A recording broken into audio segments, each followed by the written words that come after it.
জীবজগতে কেবল মানুষই খুব দোটানায় থাকে।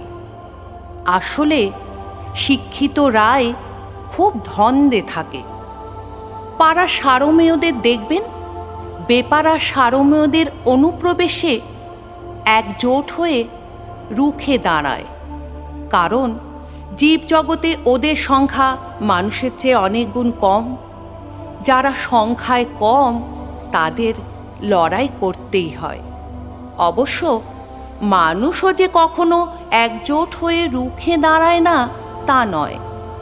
তবে সংখ্যায় বেশি হলে বেশিরভাগ সময়ে তারা দুভাগ হয়ে যায়, আর গোষ্ঠীদ্বন্দ্ব তো লেগেই থাকে।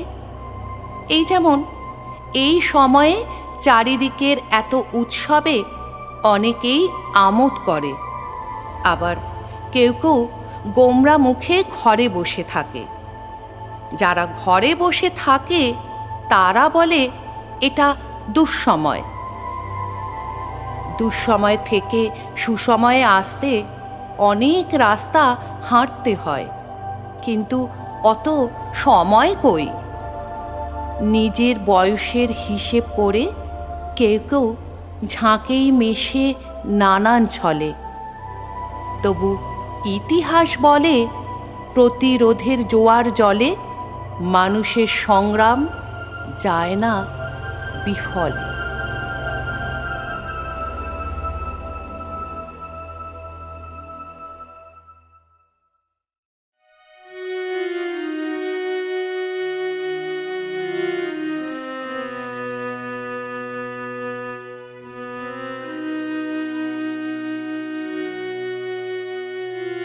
আবার কেন ডুবিয়ে দিলে প্রেমের অতল জলে?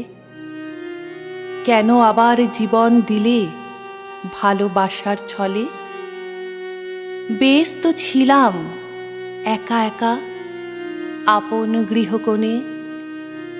কেন এমন ঝড় এলো গো গন্ধবিহীন বনে? কাটছিল দিন একা একা মনের ব্যথা মনে। জীবন ছিল মেঘলা আকাশ স্তব্ধ সমীরণে। হঠাৎ কেন ঝড় উঠল এই বকুলের বনে? কেন এলে, কেন এলে বজ্রপাতের মতো? ভাসিয়ে দিলে, ভাসিয়ে নিলে, জুড়িয়ে দিলে ক্ষত। জীবন আমার মহাকাব্য, আস্ত মহাভারত। হয়তো কোথাও তবুও ছিল ভালোবাসার স্রোত। ঠকিয়েছিল এক জীবনে দুজন পুরুষ, দুজন। সেই থেকে সব পুরুষই আমার দুর্যোধন। এমন সময় তুমি এলে, ভাসিয়ে নিলে আমায়। শরীর মন উথাল পাথাল, বাজল সুরের বীণায়।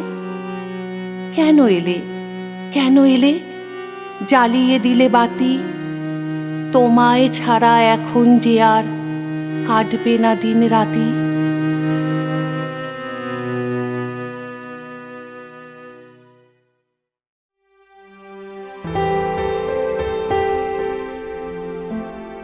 তোমার কোনো বন্ধু নেই, আমারও নেই কোনো। তুমি আমার বন্ধু হলে মন্দ হতো না তো?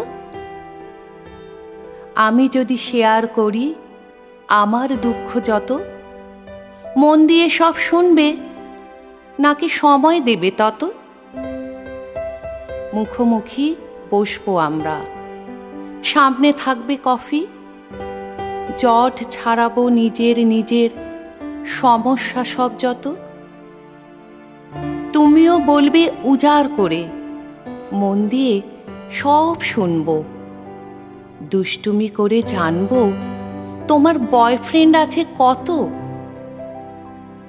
আমি থাকবো আমার কাজে, তুমিও নিজের নিজের। উটকো কারো প্রবেশেতে ঝগড়া হবে না তো? চাওয়া পাওয়া থাকবে না তাই ঝগড়ার নেই ভয়।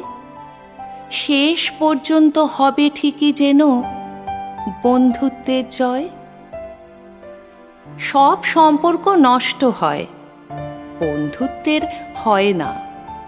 চিরকালের এই বন্ধন কারো কারো বুঝি সয় না।